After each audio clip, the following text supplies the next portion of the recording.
नमस्कार, सी न्यूज भारत में आप सभी का एक बार फिर से स्वागत है। न्यूज बुलेटिन में इस बुलेटिन में हम बात करेंगे आजमगढ़ की, जहां दिल्ली पुलिस का फर्जी उप निरीक्षक बन ठगी करने वाला किया गया गिरफ्तार।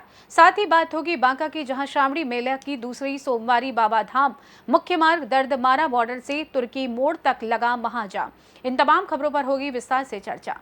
पुलिस अधीक्षक आजमगढ़ हेमराज मीना द्वारा चलाए जा रहे अपराध व अपराधियों की रोकथाम के क्रम में दिल्ली पुलिस का फर्जी उपनिरीक्षक बनकर बेरोजगारों को नौकरी दिलाने के नाम पर 9 लाख रुपए की ठगी करने वाला शातिर अपराधी को पुलिस ने गिरफ्तार कर लिया है। गिरफ्तार हुआ है, क्या प्रकरण है और किस तरह से पुलिस ने इसकी गिरफ्तारी की? थाना जहानागंज में करौथ ग्राम का एक शातिर बदमाश पकड़ा गया है।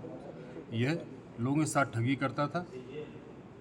उनको ये बताता था कि मैं दिल्ली पुलिस में दरोगा के पद पर हूं और इसके उपरांत ये लोगों से पैसे ठग लिया करता था। इसने 3 लोगों के साथ ठगी करी है, जिसमें 2 को इसने ये बताया कि मैं आपकी नौकरी पुलिस विभाग में लगवा दूंगा, जिससे इन्हें 3-3 लाख रुपए लिए, और तीसरे आदमी को ये बताया कि मैं आपको पोस्ट ऑफिस में नौकरी दिलवा दूंगा पोस्टमैन की, तो उससे भी इसने 3 लाख रुपये, टोटल इसने 9 लाख रुपये 3 लोगों से लिए हैं नौकरी दिलाने के नाम पर।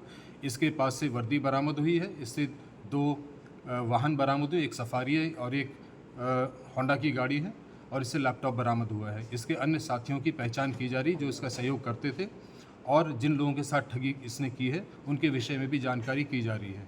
शीघ्र ही हम लोग साक्ष्यों के आधार पर कठोर से कठोर कार्रवाई करेंगे इनके विरुद्ध।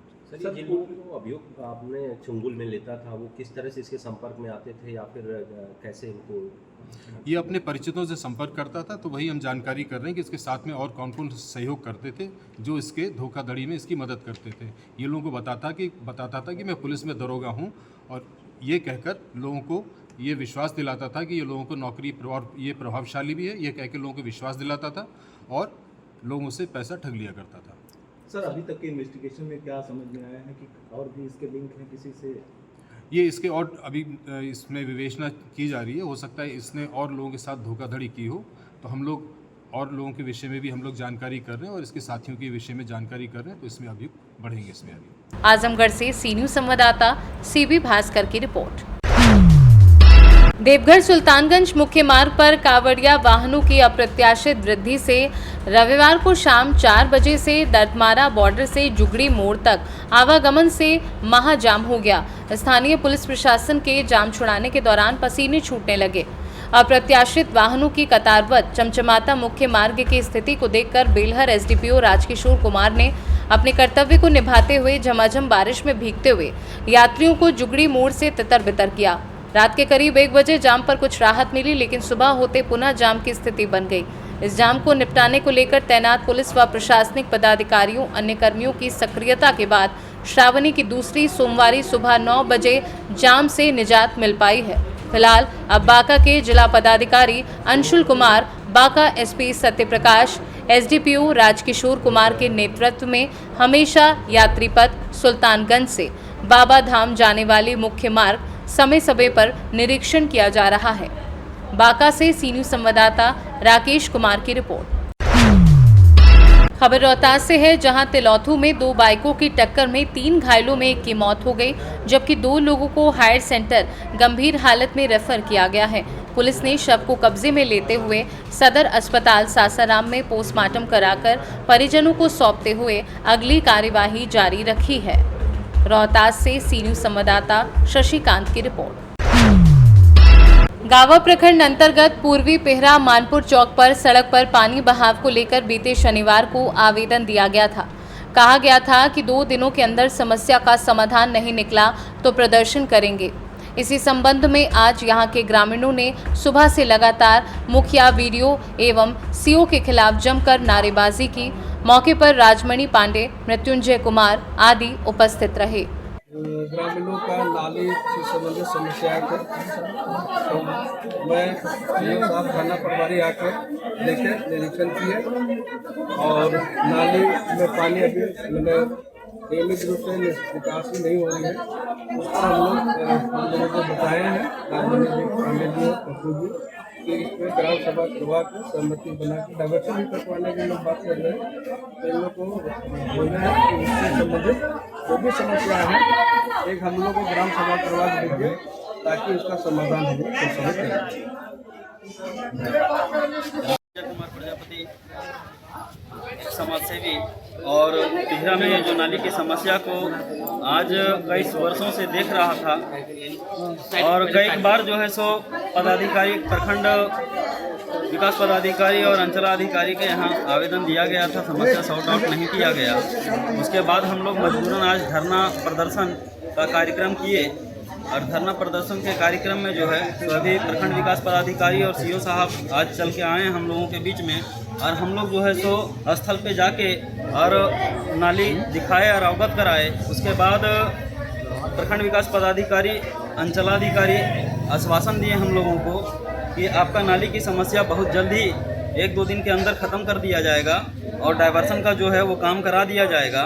तो हम लोग जो है सो उन्हीं के बात को लेकर के धरना प्रदर्शन पे से जो है उठने जा रहे हैं और हम लोगों का समस्या जो है वो समाधान किया जाएगा और अगर नहीं किया गया तो फिर उग्र आंदोलन हम लोग करेंगे दोबारा। साथ मिलकर के आमरण धरना प्रदर्शन पर बैठे। आमरण धरना प्रदर्शन हम लोग का नाली की समस्या को लेकर के था, नाली में हुए भ्रष्टाचार की जांच की मांग को लेकर के था, सड़क पर जो नाली का दूषित पानी बहाया जा रहा है उसको रोकने को लेकर के, डायवर्सन कटवाने को लेकर के मांग था। आज हम लोग सुबह से धरना प्रदर्शन पर यहाँ बैठे। अभी वरीय पदाधिकारी के द्वारा आकर के हम लोग को आश्वासन दिया गया कि हम लोग जो डायवर्सन कटवा करके समस्या का समाधान करेंगे, तब हम लोग यहाँ से अनशन से उठ रहे हैं। आज हम सब तिहरा मानपुर चौक में अमरण अनशन राजमणि पांडे, पप्पू यादव और मृत्युंजय कुमार के द्वारा किया गया था, जिसमें अपार जन समर्थन हम सबों को मिला और जिससे तिहरा पूर्वी के तमाम जनता को मेरा हार्दिक अभिनंदन, मेरा प्रणाम, मेरा वंदन कि आप सबों ने यहाँ आकर और प्रखंड से जो पदाधिकारी, BDO साहब आए, CO साहब आए, थाना प्रभारी आए, एक सॉल्यूशन की ओर हम लोग गए, सॉल्यूशन की ओर गए हम लोग ऑन द स्पॉट उनको जाके दिखाए कि मामला कहाँ से हो रहा है। 15वें बीत का जो मामला था कि नाली 1 साल पहले बना और टूट गया है, वो भी देखे। उन्होंने बोला कि जांच का विषय, जांच कमेटी बनेगी और उसके आश्वासन पर हम सबों ने आमरण अनशन को समाप्त किया है। और एक बार फिर से जो है तिहरा पूर्वी के जनता को मेरा प्रणाम, धन्यवाद। गिरिडीह से सी न्यूज़ संवाददाता सचिन सिंह की रिपोर्ट। मध्य प्रदेश के ग्वालियर से बड़ी खबर सामने आई है। यहां कांग्रेस विधायक साहब सिंह गुर्जर पर आदिवासी दलित महिलाओं के साथ मारपीट करने का गंभीर आरोप लगा है। बताया जा रहा है कि बिजली समस्या को लेकर कुछ आदिवासी महिलाएं विधायक के घर पहुंची हुई थी। इस दौरान उनके द्वारा मारपीट की गई। मामले में पीड़ित महिलाओं ने SP ऑफिस में शिकायत की है, जिस पर पुलिस ने जांच के बाद कार्यवाही की बात कही है। वहीं इस गंभीर आरोप पर ASP शियास KM का कहना है कि पीड़ित महिलाओं से बात कर उनकी परेशानी को सुना है। जांच के बाद जो भी नियमानुसार कार्यवाही बनेगी वह की जाएगी। शुरू से आखिरी तक बताओ, समझ लीजिएगा। सर हम गए थे वहाँ पे DP की शिकायत लेकर। किसके यहाँ गई थी? साहब सिंह गुर्जर हमारा विधायक है, हमारे क्षेत्र का। कहाँ गई थी? बाकी बंगला पे। ठीक है। हाँ, तो मैंने कही सर आपकी हम तुम्हारे यहाँ 5 बार आए, DP मेरी पहुँचा रहे सर, लाइट के कार्य परेशान है। तो बोला कि मैंने बोल तो दी थी, जब आई थी तू तब बोली थी नहीं। तो मैंने कही सर बोली थी तो अब DP पहुँची कहाँ? तो आज पहुँच जाएगी, जा। तो मैंने रुक गई सर वहाँ। तो कहाँ लगा तेरे को सुनाई नहीं देती है, बोली तो सो जा, DP पहुँच जाएगी। तो हम बाहर निकल आए सब मेला सर। तो 12 हम आपस में बात कर रहे हैं कि देखो सर को बोलने को तरीका देखो कैसे बोल रहे हैं। कितनी महिला गई थी? हम बहुत हैं सर, 50 लोग हैं हम। फिर क्या हुआ? तो मैं आपस में बात कर रही कि बोलने को तरीका देखो कैसे बोल रहे हैं। और जब वोट मांगने गए तब गंगा जली उठवाई जिन नहीं, तो अब बाकी आदमी सुन रहे हैं सर। तो वे गए तो भाजी के भाई ऑफिस में तो बुला लिया और वो कह रहा कौन सी बोल रही है, कौन सी बोल रही है। तो बाने कह दी बोल रही है। तो बाने मेरे बाहर पकड़ लाई सर आए के। कौन ने? खुद बाने विधायक ने, साहब सिंह ने। अमचा चमचा मारते तो इतना दुख नहीं होता सर, दूसरे मारते तो खुद साहब सिंह ने मारे और वो पटक रहा है जमीन पे और लाते नहीं। और जो कह रहा है कि मार देंगे, गाली निकाली के आवाज निकाली। मैंने कही मैं थाने में जाऊंगी रिपोर्ट करवे। तो कह रहा क्या करेंगे थाने वाले मेरा? SP DSP IG सब मेरे हैं, कोई कुछ नहीं करेगा मेरा। तो मैंने कही SP साहब के बंगला पे जाएंगे। ASP साहब क्या करेंगे, क्या करेंगे मेरे SP साहब? मैं ही SP हूँ। फिर क्या हुआ? तेरे काज में ही एसपी हो जा तो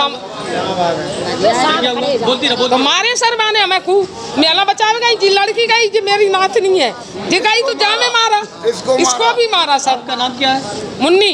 कहाँ रहती हो? मऊ पहाड़ी पे रहते सर। पूरा नाम बताओ। मऊ ग्रामीण पहाड़ी। कौन बीड़ी का है? पूरा नाम बताओ। पूरा नाम मुन्नी लोधी। मुन्नी लोधी। हाँ आप बताओ क्या हुआ था? हमें आदिवासी है रामकली हम भी गए सब जई के साथ में तो गए सब गए तो भाई सब सी गुर्जर ने कही के आएंगे जो तो मैंने कहा डीपी को आए सावा बहनों आए नहीं है डीपी पहुँचेंगे चलो मैं ला रहा हूँ डीपी आज आ रही है तो मैंने बोली वो 5 बेर तो आ गए कब जागी चलो जैसे खाए आज मैंने कही बता के साहब ऐसा जिन बोलो ऐसे ही बोलेंगे चलो बस मैं कटपटन में दई तो जो बचावे गए जब मैं मोड़े बचावे गए तो मोड़न के गले बांध पर तो एक बात बताओ जब विदा के मांग में जिता जाए तो विदाक बने गए मैंने जो बोली कि जनता ही तो विदाक बनाएगा तुम अकेले बने गए अच्छा जैसे ते भी ज्यादा बोलती है तो मुँह में मारे 3-4। क्या नाम है आपका? मेरा रामकली आदिवासी। कहाँ रहती हो? मैं मऊ की पहाड़ी ठीक है। आदमी कौन मारा था? आदमी 1000 जय हमारे। मेरा नाम केशव है। पूरा नाम बताओ। मेरा नाम केशव वर्मा बोलते हैं मेरे को। कहाँ रहते हो? मैं मऊ की पहाड़ी पे रहता हूँ। थोड़ी देर आ जाओ। मैं मऊ की पहाड़ी पे रहता हूँ तो 5 साल पहले इन्होंने कहा केशव वर्मा क्या हुआ था बताओ। तो लाइट की समस्या थी तो इन्हें कि हम लाइट लगवा देंगे आप हमको जितवाओ तो बोले ये गंगा उठाओ तुम तो हमने गंगा उठाई साहब गंगा उठाई हमने आपको जितवाएंगे हम किसी को वोट नहीं देंगे आपको देंगे। अब वोट देने के बाद में अब हम गए इनके पास कि साहब हमारी लाइट की समस्या करा दो लाइट की समस्या करा दो तो ये क्या बोले अभी नहीं अभी बाहर निकलो आप लोग सब लोग यहाँ से कोई नहीं होगा। फिर हमारे इन बड़े भाई को आप सामने खड़े को बोलो बोलते रहो। ये बड़े भाई है हमारे आप बोलते रहो। इनमें रापट मारा इनका मोबाइल छोड़ा लिया हाल ही और इनमें 4 रापट मारे इनमें हम में रापट मारे उनने। कौन है किसने कर उन नहीं साहब सिंह ने साहब सिंह नहीं मारा किसी और ने नहीं मारा साहब सिंह ने मारा इनको मारा हमको भी मारा। अकेले साहब सिंह ने सब मारे? हाँ भी थे साथ में। 2-4 लड़के और हैं उनके यानी टोटल 5 लोगों ने आप 50 लोगों को मारा? हाँ। अच्छा। और कह रहे जाओ एसपी ऑफिस चले जाओ चाहे कलेक्टर चले जाओ चाहे टीआई के पास चले जाओ चाहे एसपी के पास चले जाओ हमारा कोई कुछ नहीं कर सकता जाओ। क्या नाम है आपका? ग्वालियर से सी न्यूज संवाददाता शिवम सिंह चौहान की रिपोर्ट। खबर ग्वालियर से है जहां शहर के माधवगंज थाना क्षेत्र के गुड़ी नाका क्षेत्र में एक महिला की घर के मुहाने पर ही हत्या कर दी गई। मुंह बांधकर आए 2 बदमाशों ने इस वारदात को अंजाम दिया। बता दें महिला अनीता गुप्ता अपने छोटे बेटे जय गुप्ता के साथ डॉक्टर के यहां से अपने घर लौटी थी। तभी बाइक सवार 2 बदमाश वहां आ धमके। इन बदमाशों ने जय गुप्ता के गले से सोने की चेन भी छीननी चाही जिसका महिला ने विरोध किया और अपने बेटे को बचाने की कोशिश की। इतने में एक बदमाश ने उनके बेटे को निशाना बनाते हुए गोली चला दी जहां अपने बेटे को बचाती हुई मां सामने आ गई और गोली महिला के सीने में लग गई जिससे महिला गंभीर रूप से घायल हो गई। उसे तुरंत ही परिवार के लोग निजी अस्पताल लेकर पहुंचे जहां चिकित्सीय परीक्षण के बाद डॉक्टरों ने अनीता गुप्ता को मृत घोषित कर दिया। जब मेरे साले और सासू माँ जब दवाई लेकर के अपने घर पे जा रहे थे तभी 2 लोग मुंह बांध करके मोटरसाइकिल से आए और उन्होंने मेरे साले से चैन मांगने का प्रयास किया। जब उसने चैन नहीं दी तो उसके ऊपर गोली मार दी और गोली मारते हुए बोले कि बहुत बड़ा गुंडा बनता है नेता बनने का प्रयास करता है। ये कहते हुए गोली मार करके चले गए। किसे लगी? किसके लगी गोली? अनीता गुप्ता जी को मेरी सास है। अच्छा कितनी उम्र क्या? 55 साल की उम्र है अभी। पीतम बिहार गोला कॉलोनी पे रहती हैं वो। या पहले से कोई दुश्मनी है? निश्चित रूप से आप ये मानिए कि जब कोई आदमी घर पर गोली मारने के लिए आया है तो टारगेट साला ही होगा। साले को ही मारने का प्रयास किया। उनका बसों का काम चलता है सत्यम ट्रेवल्स के नाम से उनका कारोबार चलता है बसों का। फिलहाल किसी पे कोई शक है क्या? अब जो पुलिस विवेचना कर रही है सीसीटीवी फुटेज हत्यारों के दोनों के आ गए हैं। अगर जो भी रंजिश होगी अभी मैं और लोगों से बात करूँगा परिवार के लोगों से जो भी रंजिश होगी सब सामने आएगा। थाना माधवगंज अंतर्गत एक महिला है आचरण गुप्ता उनकी अभी ऐसा बताया गया परिवारजनों द्वारा कि कुछ युवकों ने गोली मार करके हत्या कर दी गई है। इसमें अभी हम जांच कर रहे हैं, फुटेज वगैरह भी निकाले जाएंगे। अपोलो हॉस्पिटलाइज कराया गया था, लेकिन डॉक्टरों ने यहाँ उनको मृत घोषित कर दिया है। अभी पीएम कराया जाएगा। साथ ही जो भी फुटेज हैं, जो भी आसपास के लोगों के स्टेटमेंट हैं या कोई पूर्व की रंजिश या कोई और इसमें बात है तो उसकी भी जांच की जाएगी। लोग हैं अभी तक पता चल पाया है कि अभी परिवार वालों के स्टेटमेंट लिए जाएंगे, परिवार वाले जो भी स्टेटमेंट देंगे, जो भी बयान देंगे और जो भी उसके आधार पर कार्रवाई की जाएगी। पता चला है कि चेन लुटेरे थे, चेन लूट आए थे, उसके दौरान अभी घर वालों द्वारा ऐसे स्टेटमेंट बताए गए हैं, लेकिन अभी इनकी पुष्टि कर पाना मुश्किल है। लेकिन जो भी तथ्य होंगे उनको संज्ञान में लिया जाएगा और जो भी बताने की कार्रवाई बनती है और जल्दी इसमें दोषियों को गिरफ्तार किया जाएगा। हमारी टीम लगातार फुटेज निकाल रही है। अभी प्रथम दृष्टया जो घर के लोगों के द्वारा 2 लोगों को बताया गया, लेकिन और भी अगर लोग शामिल होंगे तो उनको भी इसमें गिरफ्तार किया जाएगा। ये उनके घर के निज निवास की घटना है। थाना माधवगंज अंतर्गत ये निवास करती हैं। तो अगर इस संबंध में कोई फुटेज या कोई मुख्य कोई गवाह होगा तो उसकी भी तस्दीक किया जाएगा। नाम पता पड़ा कौन है, क्या नाम है? महिला का नाम अर्चना गुप्ता है और ये माधवगंज थाना क्षेत्र की रहने वाली हैं। पेशे से गृहिणी हैं। इनके परिवारजन भी यहाँ अपोलो में उपस्थित हैं। जो भी वैधानिक कार्रवाई बनती है वो की जा रही है। ग्वालियर से सी न्यूज़ संवाददाता शिवम सिंह चौहान की रिपोर्ट। दिल्ली में हुए हादसे में दिल्ली एमसीडी की कार्यप्रणाली पर सवाल खड़े हो रहे हैं। दरअसल ग्वालियर के रहने वाले छात्र किशोर कुमार ने पीजी पोर्टल के माध्यम से राव आईएएस के बारे में ऑनलाइन शिकायत दर्ज कराई थी, जो दिल्ली एमसीडी के पास ट्रांसफर हुई। अब दिल्ली एमसीडी पर सवाल खड़े होना लाजमी है, क्योंकि हादसे से पहले ग्वालियर के रहने वाले किशोर कुमार ने दिल्ली एमसीडी की साइट पर ऑनलाइन कंप्लेंट 26 जून को की थी, जिसमें उसने कहा था कि यहाँ बेसमेंट में जो क्लास चल रही है वह छात्र सुरक्षा के हिसाब से सही नहीं है। इतनी बार शिकायत के बावजूद भी दिल्ली एमसीडी के अधिकारियों के कान में जू तक नहीं रेंगी, जिसके चलते 3 होनहार छात्रों की जान चली गई। अगर समय रहते शिकायतकर्ता किशोर कुमार की बात को गंभीरता से लिया जाता तो शायद यह हादसा नहीं होता और 3 छात्रों की जिंदगी नहीं जाती। इसमें ज़रूर संज्ञान लिया जाना चाहिए था। पूर्व में भी 2-3 दिन पहले ही एक पटेल नगर वहीं पास का एरिया है, वहाँ पे करंट लगने से जो छात्र मेंस लिख रहा था नीलेश राय, उसकी मौत हुई थी। उसका भी हत्यारा जिम्मेदार एमसीडी है। और इस संबंध में मैंने तो 26 जून को ही शिकायत की थी कि इसे देखना चाहिए और बहुत गंभीरतापूर्वक देखना चाहिए। और पूर्व में 2 बार मैंने रिमाइंडर भी डाला था, 22 जुलाई को और 15 जुलाई को, लेकिन इस पर प्रशासन ने कोई कार्रवाई नहीं की, ना कोई एक्शन लिया। ये घटना बिल्कुल बचाई जा सकती थी। मैंने पीजी पोर्टल के माध्यम से केंद्र सरकार को, उससे गृह मंत्रालय एनडीआरएफ के माध्यम से एमसीडी को वो शिकायत आई थी और एमसीडी पे जिसने कोई एक्शन नहीं लिया। रिमाइंडर दिए थे? हाँ, मैंने 2 बार रिमाइंडर दिए हैं और फिर भी उन्होंने कोई उस पर एक्शन लिया ही नहीं। सिर्फ अधिकारी का नाम अलॉट कर दिया कि ये अधिकारी देख रहे हैं, लेकिन उन्होंने कुछ नहीं देखा उसमें। आप कैसे पाया कि यहाँ लापरवाही चल रही है, कमी चल रही है? क्या देखा था आपने, कहाँ देखा था? मैं वहाँ पढ़ने जाता था आसपास के क्षेत्र में, तो वहाँ से निकलता था, तो जब भी बारिश होती थी तो वहाँ वाटर लॉगिंग कमर और घुटनों तक हो जाती थी। तो वहाँ कमर और घुटने तक ORN में जो राव आईएएस है, बाजीराम आईएएस है, सुप्रा रंजन आईएएस है, 3, 4, 5 इनसाइट आईएएस, वहाँ पे क्रम से जो कोचिंग्स हैं उन कोचिंग के आसपास क्या है, लोलैंड एरिया, और वहाँ पे बेसमेंट में क्लास और लाइब्रेरी चलती हैं जो कि बिल्कुल अवैध हैं। और एमसीडी भी एनओसी नहीं देता है इसके लिए।